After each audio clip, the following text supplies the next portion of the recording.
dia punya aset yang nggak produktif, bisa jadi produktif nggak?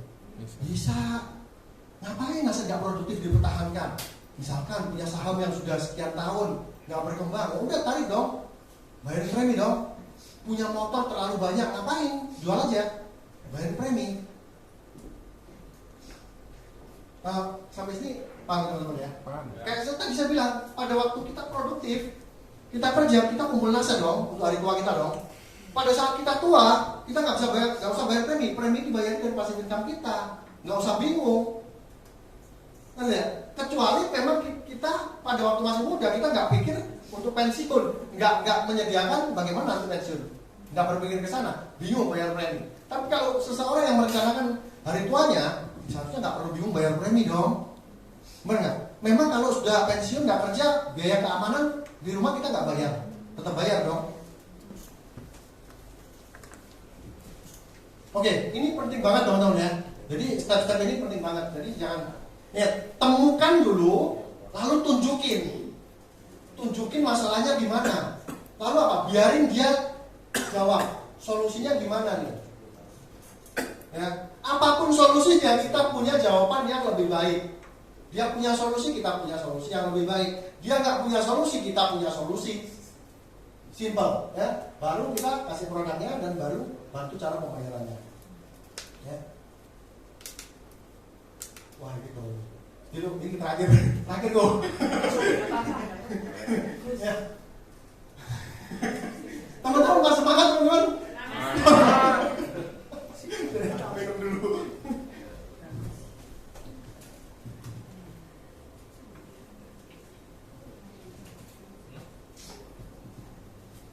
Oke, kenapa orang beli asuransi teman-teman ya?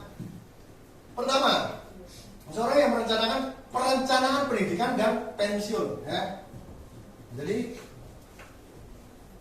apapun perencanaannya, tetap dia harus proteksi, skoci atau plan B kalau rencana ini gagal. Bagaimana keluarga tetap bisa mencapai tujuan keuangannya. Ini, jadi yang kita jual apa? UP. Ya, yang kita jual UP di sini ya. Cara menghitung pendidikan ini mungkin nanti sama Pak Rengo hitung bagaimana buat pendidikan dalam jangka panjang ya, atau retirement planning ya. Kalau teman-teman di kelasnya Handoyo di sana ada retirement planning ya kan, saya nggak ada di sini, tapi yang saya mau ngomong adalah backup plan-nya adalah bagaimana memastikan tujuan ini pasti tercapai. Teman-teman harus tahu teman-teman ya, investasi itu adalah ketidakpastian. Ketidakpastian karena apa? Karena ada harapan di sana.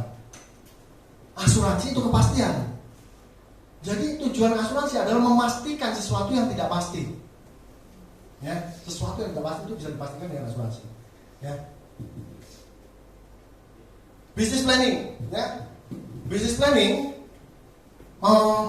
banyak perusahaan itu yang dihandle oleh bukan keluarganya, tapi misalkan orang-orang pentingnya, misalkan direkturnya, atau perusahaan ini punya adalah PT, badan hukum yang punya beberapa komisaris, dia meng-hire orang-orang penting yang bisa menjalankan bisnisnya. Nah, ini penting untuk key man protection. Jadi artinya saat seseorang ini di Indonesia mungkin produknya kurang fleksibel, ya, tapi ada sih bisa. Nah, key man adalah produk asuransi yang diberikan untuk sebagai pengganti. Kalau orang ini berhalangan tetap dan total, bagaimana perusahaan itu tetap bisa mendapatkan income? Karena ini adalah orang kunci dalam perusahaan. Ya, key man atau key person ya. Kalau key man ini pemiliknya yang ada di sana. Kalau key person ini karyawan, ya, karyawan yang punya posisi yang penting untuk kelangsungan bisnis. Ya. Golden handcuff ini adalah bagaimana seorang karyawan dibuat menjadi sangat nyaman di perusahaan sehingga tidak mau keluar. Dikasih fasilitas. Nah, termasuk asuransi kesehatan sekeluarga dan UP jiwa yang besar supaya kalau ada apa-apa sama si orang ini, keluarganya pun terjamin.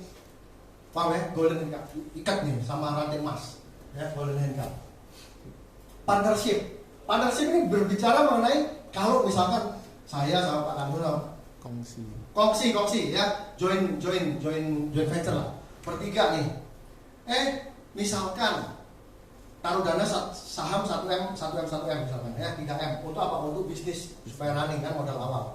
Di tengah perjalanan misalkan salah satu kita nggak ada, keluarga aku mau tarik saham dong, Pak Joni juga dong, keluarganya Pak Anu juga dong, bener nggak? Nah tapi kan ini kan lagi jadi piutang. Bukan liquid. Nah terus gimana dong keluarga saya? Nah ini kita harus punya nih sesuai modal UP-nya 1M semua ya. Jadi pada saat salah satu meninggal ya udah saham dibagi 2, keluarga dibayar pakai UP jiwa, nggak perlu lagi ngambil duit yang dibuat modal muter. Sesimpel itu ya. Terus bisnis disposal nih, jadi bisnisnya dibuang tapi income-nya enggak gitu ya. Misalkan seorang punya toko di pakaian misalkan, toko retail atau toko daging misalkan. Di usia sudah tahu anaknya misalkan gini, dia mau punya anak kuliah, sudah kerja?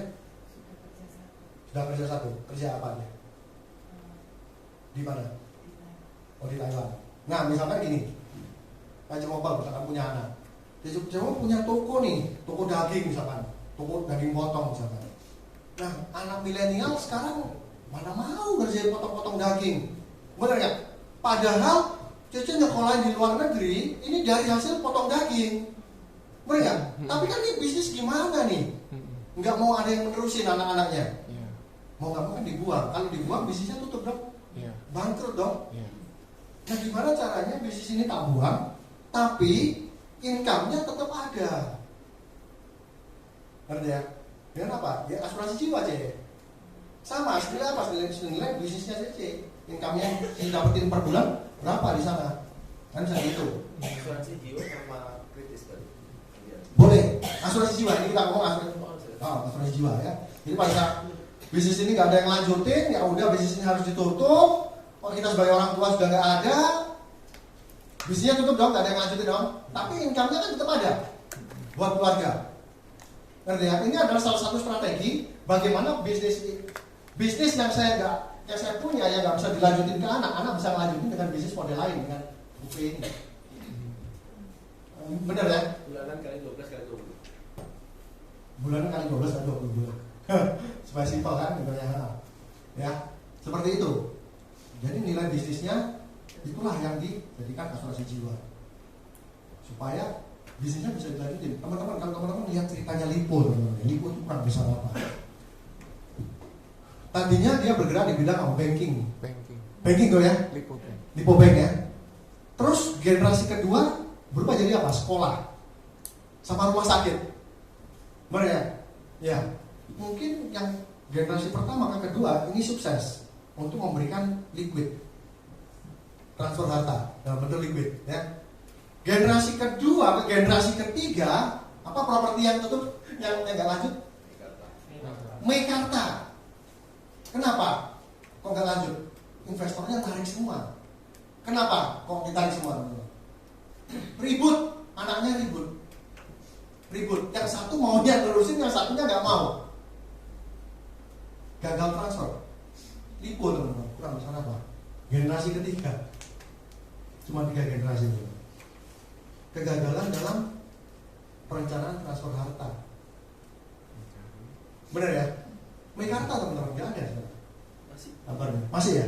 Masih ada, tapi jalan masih dibangun ya. Investornya pada narik gitu. Tapi masih belum tahu lagi. Galau, bener ya? Status galau ini.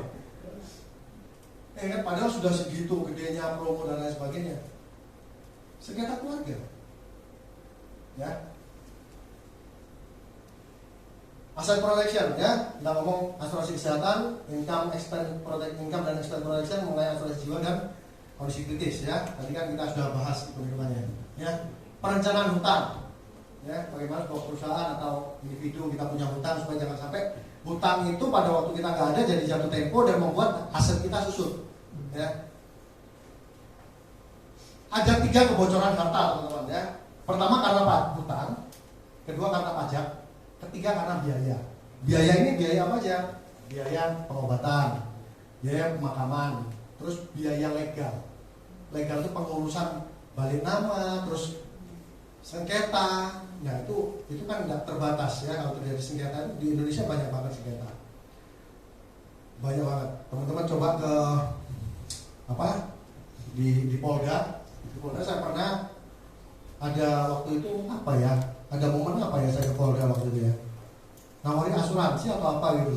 Di ruangannya bagian humas atau apa ya waktu itu ya, itu saya lihat di papan tulis itu kasus sengketa tanah gitu. Kasus bukan penggugat sampai ke Polda ya. Jadi biaya legal itu biaya yang nggak bisa diprediksi teman-teman, nggak bisa diprediksi. Saya punya cerita ada di internet. Ini kasusnya Bank BCA. Jadi ada seorang anak yang ditinggal mati sama bapaknya. Bapaknya namanya Pak Suharso. Pak Suharso ini ninggali deposito 500 juta buat sekolahnya anaknya. Ya. Saya cerita pada waktu bapak ini meninggal, si anak ini ngurus dong ke bank, mau cairin. Nah berhubung bapaknya sudah meninggal, bang sudah tahu, anak ini disuruh ngurus penetapan waris. Nah kurang lebih kan 1 tahun ceritanya tadi, 1 tahun. Nah setelah 1 tahun, ini anak kembali. Ternyata pada waktu dia mau ngurus ada pihak ketiga yang mengaku adalah ibu dan anak dari Pak Suharso tadi. Nah singkat cerita, bank nggak bisa mutusin. Di sini ada orang bank, ada orang yang mantan bank nggak ada ya. Nah bank nggak bisa mutusin. Akhirnya bank ngomong beresin di pengadilan aja. Itu maksudnya biaya legal. Kira-kira menurut teman-teman kalau sampai ada kasus seperti itu, berapa cepat? Tidak bisa diprediksi. Biayanya berapa besar? Perjalanan yang cukup panjang, ya kan? Tidak terprediksi dan melelahkan. Ya. Singkat cerita teman-teman, berapa tahun selesai? Ketok palu 18 tahun. 18 tahun. Ketok palu dimenangkan sama anaknya. Anaknya yang itu. Nah, pada waktu sudah menang, ini dana kan pada waktu bapaknya almarhum ini sudah nggak ada kan, dana masuk ke rekening dormant, rekening yang pasif, nggak ada bunganya. Anak ini ngurus dong ke bank, begitu bank keluarin, ya dananya nggak sampai 500 juta karena mungkin kena biaya dan sebagainya. Anaknya kamu, gitu loh, gugat Bank BCA, loh ini kan deposito selama 18 tahun, kurang lebih bertumbuhnya jadi 6M, 500 juta jadi 6M. Jadi 6M plus tambah biaya moral lah, ngamuk-ngamuk dan lain sebagainya, pengadilan mungkin 4M jadi total 10M. Bang bilang gini, oke, kalau kamu bisa nunjukin itu deposito, kita bayar. Ini adalah rekening giro, bukan deposito, modal. Loh, bang kenapa nggak mau ngomong dari awal? Loh, kan nggak bisa. Ketentuan peraturan BI sampai ada penetapan waris, baru bang bisa buka siapa rekening seperti apa yang dimiliki Pak Suharso ini. Sebelum ada penetapan waris, bang berhak menjaga keamanan. Itu ya, bank saking aman ya teman-teman ya. Saking amannya sampai gak aman ya. Ya. Nah, akhirnya si Hesti, anaknya Hesti, dia nggak bisa buktiin itu rekening deposito. Ya Hesti kalah sama BCA. Dan terus teman-teman, saya pernah ada kasus. Ini saya tahu sendiri, orangnya masuk di YouTube di Kopi Joni. Dia punya deposito, mamanya sudah punya beberapa deposito 30 tahun yang lalu. Zaman dulu nggak ada rollover, jadi harus diulang gitu ya. Lupa mamanya. Dulu kalau deposito 5 juta atau 7 juta gitu dulu, 30 tahun yang lalu. Karena lupa, nggak diurus, begitu papanya mati, dan ini anak mulai bongkar-bongkar ketemu. Akhirnya diurus ke Bank BCA dong. Datanya hilang. Sudah nggak ada 30 tahun datanya hilang, nggak ada. Nah sampai ngurus di Kopi Joni ya, percuma dia ngurus, ya mungkin menang sama bisa. Karena apa, sudah rollover, bukan rollover kan, bukan otomatis kan, bukan aro gitu loh. Jadi yang manual, ya begitu dana lama dorman kan masuk sebagai dana dorman, jadi sudah nggak di BCA. Jadi ceritanya ibu harus cerita ke anak kalau punya deposito ya. Lupa, ibu Edwi lupa ini. Ibu Edwi lupa ini ceritanya. Jadi setelah 30 tahun kemudian baru bongkar-bongkar arsip mama nih, ketemu ada lalu deposito ya.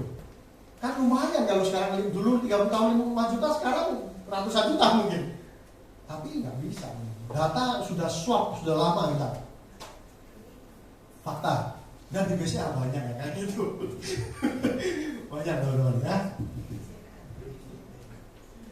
Tax planning ini ya apa namanya? Banyak berkaitan, kita bisa pakai untuk tax planning ini kalau misalkan untuk kapan hari misalkan amnesti ya kita bisa pakai ya. Yang orang-orang yang dilaporin, nah itu beliin UP aja. Maksudnya? Jadi gini kan misalkan ada harta nih, misalkan orang punya harta 10M misalkan 10M. Artinya kalau dia masih hidup, dia kena denda 30% dong. Benar nggak?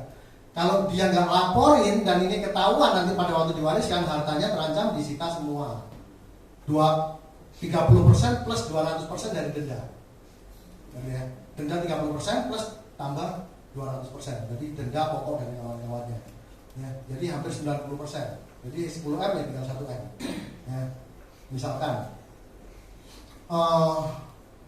asuransi ini kan kayak area abu-abu. Dipajak itu nggak bisa dipajakin. Misalkan orang ini punya aset 10M misalnya. 10M ini kalau dia pelapor kan dia kena 30%. 30%.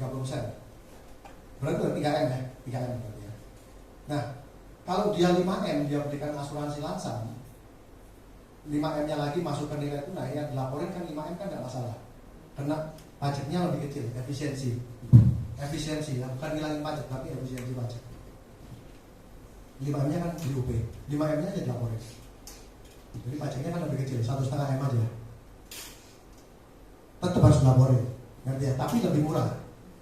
Tapi aset yang 5M, yang 10M tadi 5M-nya dibeli UP kan jadi aset, bisa jadi nanti nambah aset, mengakumulasi nilai asetnya, ngerti ya? Kalau dia tarik kembali. Kalau meninggal, Kalau dia tarik kembali tetap harus masuk ke pajak lagi. UP-nya Misalkan dia kan UP kan membentuk nilai tunai kan. Misalkan dia tarik nilai tunainya lagi, enggak kan? Yang dilaporkan dengan nilai tunainya. yang dia jadi 10 itu dimasukin ke 10M masukin situ. masukin semua. 5M top up, 5M-nya masukin UP single preminya. Oh ya dia aja lapor yang single preminya aja. 5M-nya aja. 5M yang premi nggak usah dilaporin masih nggak? 5M-nya nilai tunainya. Jadi punya pertanyaan gini, saya sebetulnya mau UP 10M, cuma saya sudah lapor pajak hanya sedikit. Nah kalau saya punya UP 10M harus bayarnya segini. Nah yang dilaporkan kan sedikit, yang dilaporkan ke pajak kan sedikit. Nah preminya dia kan harus besar, nggak nyukupi dengan yang dilaporkan. Itu kayak apa? Penghasilannya dilaporkan kecil. Oh, Penghasilannya lapor kecil, Ini gede. preminya besar. nah kan ngomong ini kan pengakuan dosa. Kan ngomongnya pengakuan dosa. Kena 30% kan? Ngomongnya kan pengakuan dosa kan? Yang dilaporkan kan kecil. Jadi kan kita ngomong pengakuan dosa. Kan teks amnesti udah liwat. Tuh, gitu. kita lagi 30%. Ada lagi. Oh ya, puji syukur. Nah, kalau misalnya ternyata dia tidak punya kemampuan untuk bayar premi yang katakan 10M tadi dari laporan pajak, itu jadi kendala gitu. Saya mau ambil, cuma saya ada contoh, saya mau beli rumah 30M, tapi saya tidak bisa ngelaporin 30M. Karena apa? Karena Laporan pajak tidak sesuai. Maka kan berarti kan pengakuan dosa. Kan kita ngakui sekarang ini kena 30%. Progresif kan? Kena 30%. Anyway, kalau kita nggak lapor, pertama namanya harta yang diwariskan itu akan membayar. Iya. Oh doa ya, lu nggak bayar sekarang nanti, sih bayar. Pas diwariskan itu nanti dia akan bayar. Sama aja kayak cerita lingkongku itu kan. Sama aja, nggak bisa. Nah ini kan cuma bukan untuk kali pajak, loh ini efisiensi, tetap kena pajak. Efisiensi, artinya kita ngaku dosa. UP-nya yang mana? UP ini kan nggak ada pajak. Nilai tunainya. Nilai tunainya aja lapor. Tapi dia nggak melihat tanggal nggak premi. Ya kan ngaku dosa kita. Kita punya aset nih 5M ini nilai tunai. Oh enggak, tapi kan beli polisnya kan tanggal baru kan, nggak ada masalah dia. Ini kita ngomongnya ngaku dosa. Niat ngakoni aset loh. Niat bayar denda. Niat, maksudnya diniati bayar denda, tapi diefisiensikan gitu toh. Ya. Nah, kalau tax planning ini di luar negeri teman-teman,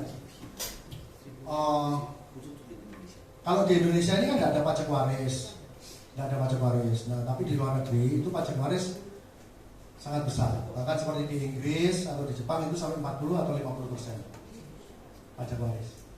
Jadi itulah salah satu kenapa orang di luar negeri sadar asuransi. Ya, karena pajak warisnya sangat tinggi. Ya, kalau teman-teman lihat banyak orang Jepang yang masa tuanya sering bepergian, menghabiskan hartanya foya-foya, salah satunya alasannya adalah pajak. Ya, mereka nggak rela untuk dipajaki pemerintah segitu besarnya. Ya, itu kenapa asuransi mereka harus berasuransi supaya apa? Untuk bayar pajak, supaya anaknya nggak perlu, supaya dia nggak harus kehilangan aset untuk dipotong pajak. Ya. Nah, cuma di Indonesia dia kan perlu kayak misalkan hibah atau untuk transfer harta waris itu kan perlu balik nama dan lain sebagainya. Nah, apa namanya? Kalau asetnya kecil, nggak ada masalah, teman-teman. Tapi kalau asetnya besar, itu akan problem likuiditas. Pada waktu mau balik nama, ini uangnya dari mana? Ya, kalau asetnya besar. Ya, karena kurang lebih untuk biaya balik nama dan lain sebagainya itu kurang lebih 10%. Dari total nilai aset dikalikan inflasi nanti katakanlah sampai dengan usia tertanggungnya ini 99 tahun. Ya udah hitungnya gitu aja. Ya. Estate planning, perencanaan harta waris, tujuannya cuma satu, supaya pada waktu harta saat diterima oleh ahli waris itu pertama jadi surplus. Surplus itu apa? Lebih. Terus kedua mudah apa? Mudah didistribusikan. Ya, mudah didistribusikan. Tujuannya untuk apa? Mencegah sengketa, meminimalisir sengketa, itu tujuannya. Dan ketiga paling penting ada liquid, ya, nggak perlu lewat proses yang cukup panjang dan melelahkan tadi, ya. Itu perlunya asuransi jiwa untuk proses perencanaan transfer harta, ya, estate planning, ya, menjagai harta, untuk menjaga membuat harta jadi plus, memudahkan cara transfer dan likuiditas. Ya. Nah, wealth preservation ya, legacy planning atau wealth preservation. Jadi kalau kita mau meninggalkan sebuah legacy itu bukan tentang harta yang diwariskan, itu iya, tapi bagaimana harta ini bisa dipelihara, dikembangkan, ya, bukan cuma dengan menikmati meninggalkan harta, tapi juga meninggalkan value, ya, liquid dan value, ya, yang paling penting harus ditinggalkan adalah seberapa liquid dan nilai apa untuk menjaga harta ini bukan sampai generasi ketiga, tapi bahkan bisa berkelanjutan. Ya, doa ya teman-teman ya. Tapi kita nggak bahas ini, kita bahas yang gampang-gampang aja lah ya. Panjang ini ceritanya.